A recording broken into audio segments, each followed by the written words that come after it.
So we continue our journey from yesterday, from the journey of thinking and growing rich. And I was going through the different chapters, and the last chapter that we covered from the book was organized planning.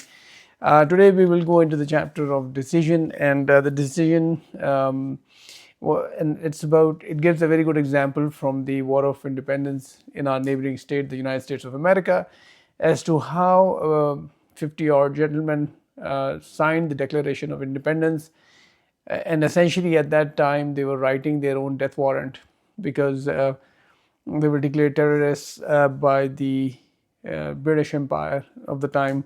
So Napoleon Hill emphasizes the importance of making a decision and then sticking with it.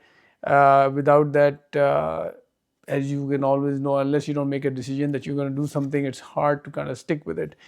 And the next chapter follows with persistence, of course, that builds onto that. In that chapter, it talks about money consciousness and poverty consciousness. What is it and how do you look at the world?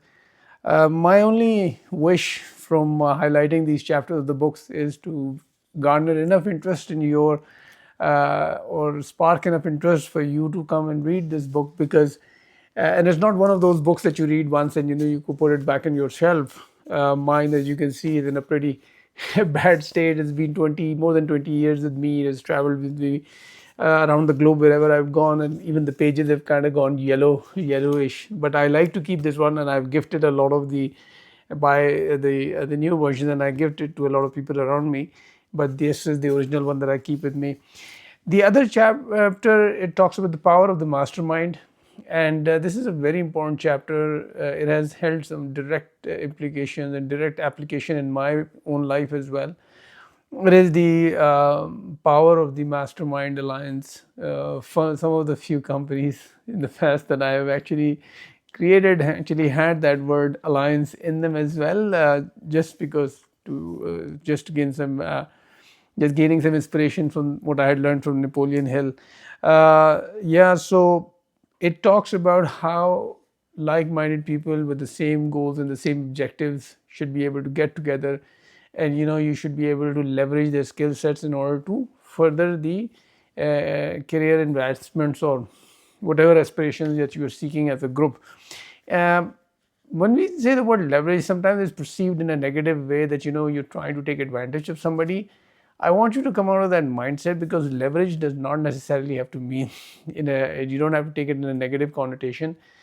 You are basically, if you are part of a mastermind alliance, then somebody is leveraging you and you are leveraging somebody. So it's a mutually beneficial relationship by which both parties tend to gain from the relationship, right? The book also talks. This one I really want to emphasize that I think that as a practical example to all of you, I would recommend try to find 3 or 4 or 5 people or 6 people.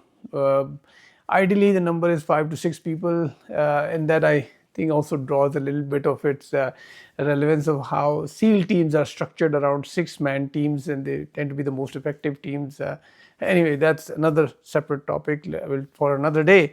But my recommendation would be to create a group of people around you who are trusted advisors, who do not compete with you, rather they want to complement you and be complemented in something as a skill set, and you all come together to take forward your ideas and build something which is beneficial for the whole group.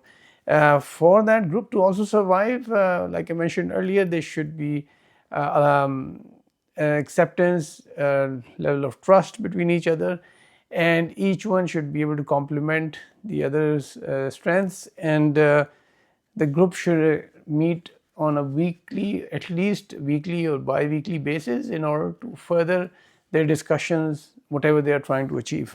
So this is a very important thing, and I would definitely recommend you to read through that and apply that in your own life. I've successfully applied that in my own life at multiple times, and I would imagine, and I would be fair enough to say that I've achieved relative success with that. Then there is, of course, the chapter about the subconscious mind. It's a little bit of philosophy as to how you basically reach out to your subconscious mind. Then there is the chapter on the brain, and the sixth sense. The last chapter is pretty interesting because it talks about the 6 ghosts of fear, which is very common in all of our lives. So if I were to read it off from here, and he says that, okay, if you can come over these 6 fears, you should be able to achieve a lot in your life. And I apply it and think about it while you're listening to this video, and how these 6 fears actually play in our lives. And those are the fear of poverty, the fear of criticism, the fear of ill health, the fear of loss of love, the fear of old age, and the fear of death. So if, and it talks, the books also talks, if there's some feedback from the video that people want me to talk a little bit more about that, I can talk a little bit more about that. But regardless, please find the time to read this book, Think and Grow Rich. It is a pretty, it's not a very expensive book. It's like, cost you like what, 10 or 12 bucks maybe. Get a hard copy, keep it by your bedside. All modern philosophy and all modern motivation books, I feel, drive a lot of their inspiration, the things that were mentioned in Napoleon Hill's book. So that's they've kind of reworded a lot of the packaging has changed, but the thoughts, I think, come a lot from the book Think and Grow Rich. Anyway, with that, I'll conclude our session on Think and Grow Rich, and we'll talk about another book another time, and see you in another video. Thank you.